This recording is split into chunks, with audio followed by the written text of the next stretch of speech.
గోకవరం మండలంలోని పోలవరం ముంపు బాధితుల సమస్యలు మరోసారి వెలుగులోకి వచ్చాయి.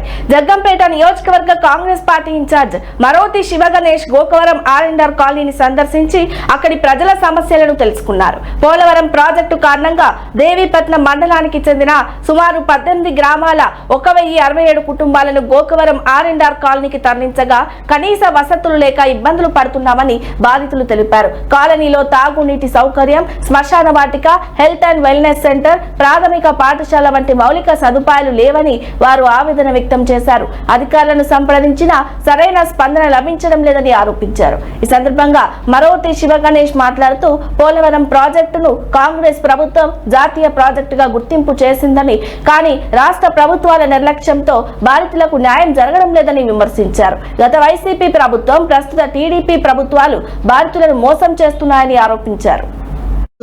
ఇప్పుడు కనికరించి ఆవిడకు ఒక ఇల్లు ఇవ్వలేదండి. ఈ మా ఊరే 2 పిల్లలు ఉన్నారండి. భర్త చనిపోయిండండి. ఇప్పుడు నాకంటే నేనంటే నా పిల్లలంటే పెద్దలకు చెప్తాను అనుకోండి, ఏదో కష్టపడదు. మోగది ఎక్కడికి వెళ్తుందండి, దానికి కళ్ళు కనపడవు. పిల్లలు చూస్తే పిల్లలు చేయరు. ఒక కొడుకు ఇకలంగే, దానికి ఇల్లు ఇవ్వలేదండి. ఎంత మంది దగ్గరికి వెళ్ళిందండి, ఎవరు కూడా పట్టించుకోలేదు. ఇదిగో లేదండి. ఇప్పుడు విబి గ్రామ్ జీని మార్చేసి 60% నిధులు కేంద్ర ప్రభుత్వం రెస్పాన్సిబిలిటీగా మార్చేయడం చాలా దౌర్భాగ్యమైన పరిస్థితి.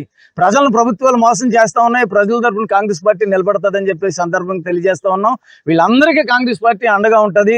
మరోసారి హెచ్చరిస్తా ఉన్నాం ప్రభుత్వాన్ని, ఈ నెలాఖరికి ఈ ఆర్&ఆర్ కాలనీకి శ్మశానానికి సంబంధించిన స్థల సేకరణ కార్యక్రమం మొదలు పెట్టాలి ప్రభుత్వం. అలా మొదలు పెట్టని పక్షం వీళ్ళకి ఓటీపీలు చెప్తేనే గ్యాస్ ఇస్తాము, ఓటీపీలు చెప్తేనే మీకు పనికాహారం పథకం పనిస్తాము, ఓటీపీలు చెప్తేనే మిగిలిన పథకాలు ఇస్తామని వీళ్ళందరినీ మోసం చేస్తా ఉంది ప్రభుత్వం. అధికారులు కళ్ళు తెరాలి. ఏదైతే దౌర్భాగ్యం అనిపిస్తూ ఉన్నారో, వెనకబడిపోయి ఉన్నారో, ఈ అవకాశాలు లేక ఉన్నారో వీళ్ళందరి కోసం ప్రభుత్వం ఆలోచించవలసిన అవసరం ఉన్నది.